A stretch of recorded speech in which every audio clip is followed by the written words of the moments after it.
আসসালামু আলাইকুম সম্মানিত ভাইয়েরা, আপনারা যে যেখান থেকে ভিডিও দেখেন সবাইকে অসংখ্য ধন্যবাদ। তো আপনারা দেখতে পাচ্ছেন এই যে একটা ঘাস এবং একটা গাছ।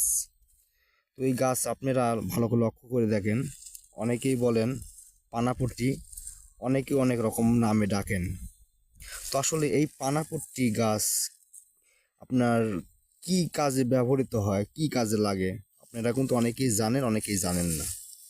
তো আসলে এই গাছটা কিন্তু আপনার মূলত অনেক প্রকারের উপকার দেয়, অনেক উপকার হয় এই গাছ দিয়ে। কিন্তু সর্বোচ্চ উপকার হয় কোন গাছে, কোন কামে, আপনি সেটা আমি বলি। এই পানাপট্টি গাছে আপনার যে ভাই বলেন যে আসলে রাত্রিতে আপনার সহবাসে যারা টিকতে পারেন না, যারা একদম ব্যাটারি অচল, মানে ব্যাটারি চার্জ নাই, ওই ভাইকে বলতেছি, আপনি এই একটা গাছ, একটা পাতা আপনার এভাবে উঠাবেন, একটা গাছ উঠাবেন, উঠানোর পরে আপনি যদি কালো জিরা দিয়ে আর একটু যদি মধু দিয়ে আপনি 3 দিন এক লাগারে পান করতে পারেন, তো এক লাগারে খাওয়ার পরে 4 দিন মাথাতে আপনি স্ত্রীর সাথে আপনি সহবাসে যাবেন, 100% আপনার উপকার আসবে। তো আপনারা এটা পরীক্ষিত আছে, আপনারা ব্যবহার করে দেখবেন, ইনশাল্লাহ অবশ্যই ফল পাবেন।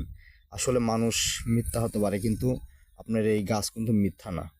তো আপনারা অবশ্যই আপনারা খাবেন। আমি আবারও বলতেছি, একটা গাছ উঠাবেন, শিকড় ডালিবেন, শিকড় ডালিয়ে কালো জিরা দিয়ে আপনার গান একটু মধু দিয়ে আপনারা খাবেন। 1 থেকে 3 দিন লাগারে খাবেন। 3 দিন খাওয়ার পরে লাস্টের দিন আপনি স্ত্রীর সাথে সহবাসে যাবেন, ইনশাল্লাহ আপনার কাজ 100 হবে, 100%। তো ভাই, যদি আমার এই ভিডিও যদি অবশ্যই ভালো লেগে থাকে, অবশ্যই শেয়ার করে দিন। সবাই ভালো থাকবেন। এর পরবর্তী অন্য ভিডিও নিয়ে অবশ্যই আসবো। আসসালামু আলাইকুম।